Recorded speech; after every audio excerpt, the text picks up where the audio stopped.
तो आ गया है demon slayer season 3 episode 10 and आज हम उसी का जो है हिंदी एक्सप्लेनेशन करेंगे। लेकिन उससे पहले अगर तुमने अभी तक जो है एपिसोड 9 का हिंदी एक्सप्लेनेशन नहीं देखा तो मैं डिस्क्रिप्शन में लिंक दे दूंगा, जाकर एक बार चेकआउट ज़रूर कर लेना। तो आज का जो एपिसोड है उसका नाम है लव हशीरा मित्सुरी कनरोजी। एपिसोड 10 की शुरुआत में मित्सुरी तंजीरो को बचाने के बाद सुहाकुटान के पास जाती है और कहती है बहुत हो गया तुम्हारा, अब मैं नेजुको और गेनेया को लेकर जा रही हूँ। इसके जवाब में सुहाकुटान मित्सुरी को कहता है चुप हो जाओ और उसको एक गंदी गाली देता है।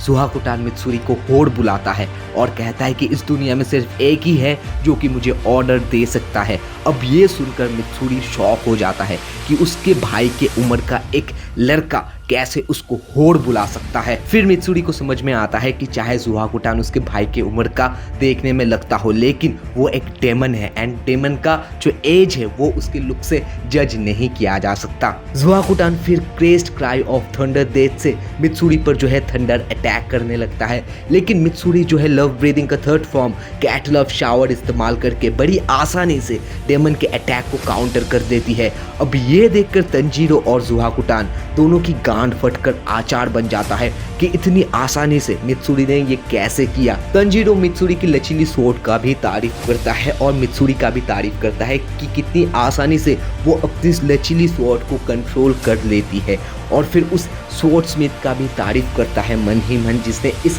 तलवार को बनाया है।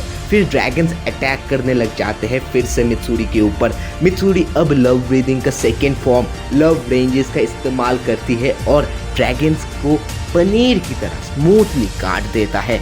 ये देखकर सुहाकुटान गुस्से में सोचता है कि अब एक ही स्पेल में इस लड़की को मार दूंगा और demon art countless striking trees का इस्तेमाल करता है और एक साथ बहुत सारे ड्रैगन्स मित्सुरी पर हमला कर देता है। मित्सुरी भी ये देखकर थोड़ा सा सोचती है क्या इतने सारे ड्रैगन्स को मैं मार भी पाऊंगी या नहीं। इसी बीच तंजीरो हंटेंगू की असली बॉडी को देख लेता है कि हंटेंगू एक लड़की की बनाई बॉल के अंदर है। अब उतने में ही दूसरी तरफ मित्सुरी लव ब्रीदिंग का फिफ्थ फॉर्म स्विंग लव इस्तेमाल करके सारे ड्रैगन्स को एक झटके में ही मार देती है और सीधा जाकर सुहाकुटान के गर्दन पर अटैक कर देती है उसका गला काटने के लिए। लेकिन सुहाकुटान अपने मुंह से बहुत ही पावरफुल साउंड वेव से डायरेक्ट अटैक करता है मित्सुरी के ऊपर। मित्सुरी अब ब्लैकआउट हो जाती है, लेकिन सुहाकुटान को ये यकीन ही नहीं हो रहा होता है कि ये लड़की जिंदा कैसे है। पॉसिबल ही नहीं है। जिस लेवल का अटैक उसने किया है मित्सुरी के ऊपर, मित्सुरी को मर जाना चाहिए था।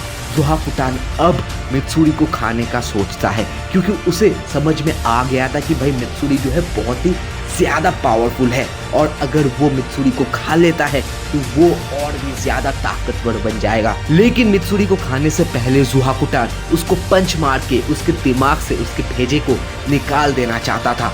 तभी हम फ्लैशबैक में जाते हैं मित्सुरी के, जहाँ पे एक लड़का उसको शादी के लिए रिजेक्ट कर रहा होता है और मित्सुरी को इंसल्ट भी कर रहा होता है ये कहकर कि तुमसे कोई शादी नहीं करेगा, भालू गाय को छोड़कर। तुम्हारा ये अतरंगी हेयर स्टाइल बहुत ही बेकार है, भूल जाओ कि ये शादी का इंटरव्यू कभी हुआ भी था। 17 साल की उम्र में ही उसकी शादी टूट जाता है। फिर थोड़ा सा और फ्लैशबैक में हम जाते हैं मित्सुरी के लाइफ में। हम जाते हैं उसके बचपन में, जहाँ पर बचपन में वो दिखने में तो नॉर्मल बच्चों जैसी ही थी, लेकिन नॉर्मल बच्चों से बहुत ही ज़्यादा पावरफुल थी। उसने 14 महीने की उम्र में ही 33 पाउंड का एक पत्थर उठा लिया था और इतनी ताकतवर होने के लिए उसे भूख भी बहुत ज़्यादा लगती थी।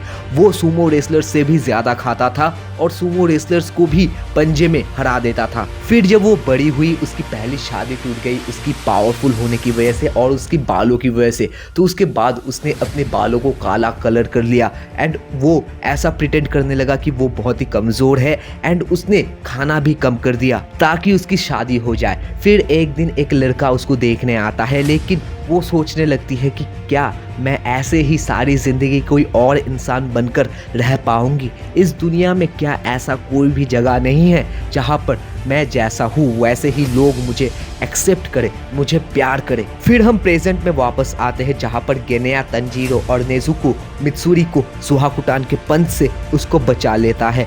और तंजीरो सबसे कहता है मित्सुरी को बचाना ही होगा, वही हमारी आखिरी उम्मीद है, जब तक वो जिंदा है हम ज़रूर जीतेंगे। अब ज़ुहाकुटान उन सब पर बहुत ही बड़ा एक लाइटनिंग अटैक करता है, लेकिन मित्सुरी सबको बचा लेती है और सबको थैंक यू कहती है। वो बोलती है कि मैं हशीरा, मैंने अब तक सब कुछ गड़बड़ ही किया है, लेकिन मैं कभी अपने दोस्तों को मरने नहीं दूंगी। अपर रैंक हो या कोई भी हो, मुझे कोई भी फर्क नहीं पड़ता, मैं उस डेमन को मार दूंगी। हम फिर फ्लैशबैक में जाते हैं जहाँ पर मास्टर मित्सुरी से कहता है तुम बहुत स्पेशल हो, भगवान तुमसे बहुत ही ज़्यादा प्यार करता है, तुम्हें अपनी पावर्स पर गर्व होना चाहिए। जो लोग तुम्हें भला बुरा बोलते हैं वो तुम्हारी पावर्स से चलते हैं। अब ये सुनकर मित्सुरी रो देती है, अपने मॉम डैड को मन ही मन थैंक यू कहती है कि उसे इतना पावरफुल पैदा किया उन लोगों ने। फिर मित्सुरी एक हशीरा बन जाती है और अब वो अपनी ज़िंदगी से बहुत ही ज़्यादा खुश होती है।